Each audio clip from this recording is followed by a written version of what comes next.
Good morning. This is Darrell Parker, president of Limestone College, and I wanted to reach out to our students in campus and give an update on where we are in these chaotic and crazy times. Just think for a moment. 2 weeks ago, yet tomorrow, the first presumptive case of the coronavirus was diagnosed in South Carolina. At that time, we were more focused on the women winning the conference basketball championship than the potential emerging threats that were coming in. By 1 week ago tomorrow, we'd moved into a full state of emergency where we're taking advantage of all of the guidance to make sure that you're safe, but also that we're continuing your education and your ability to succeed at home through remote learning. It is interesting if you think about how quickly this has progressed. It's certainly uncharted waters, as everyone likes to say, and a scary time. There are a couple of things you can do to make sure you succeed during this time and also to help lower the tension for you and everyone else. First, communicate with your professors. We're worried about you.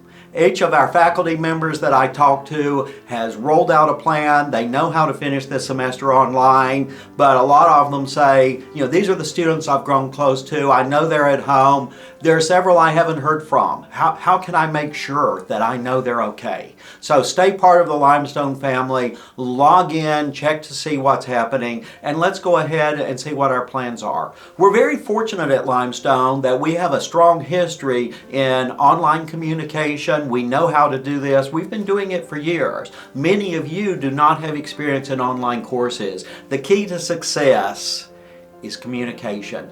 Stay in touch, find out what's going on, be sure you continue your academic progress for this semester. It also helps you manage the stress. It's much better to limit the amount of time you watch the news every day or spend worrying about these things. It's going to be over and life will get back to normal. Use this time for your own success. One of the things that I've noticed as we've been looking at the results that are coming out, the federal government right now is looking at a lot of areas where they can put in stimulus to offset the damage that's being done to the economy. One of those areas is quite likely to be associated with students and their continued study. So you want to be sure you're in a position to take advantage of any resources that do come for students. This means talk to your parents about filling out their FAFSA forms now. I don't know what all will be in the different packages. I hear different rumors, but I do know that you want to be a student to take advantage of the student resources that are available. Next week, after you get back in your classes, we will be talking about opportunities to extend online courses during the summer at a greatly reduced rate so that you can actually continue your progress toward graduation.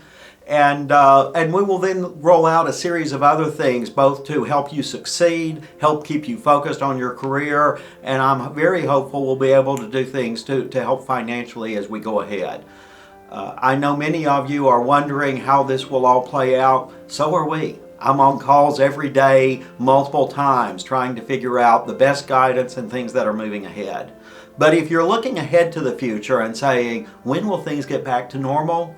I think it might also help to spend a little time and stop and look at the data. We do know what happened in China when they moved to a full lockdown. About 10 days after their lockdown, their number of cases started to decline. And they were certainly in a much worse environment than many regions of this country. The health experts are telling me that once they crack the growth in cases and start moving us back to normal, if there are many outbreaks in regions, that's something that they can handle over the year without the same time of drastic national measures that are underway now. If you look at China today, there were no new cases of the virus anywhere in China today. That's a big place with a lot of room for people to have it. So as I'm looking at the situation, we're still safer in Gaffney than most of the country, which I appreciate. If you're in a part that is less safe, be careful. Anywhere you are, follow the guidance. Do what's best to keep yourself safe. But remember, put on something blue, log into your computer, do your classwork, and for the record, go Saints!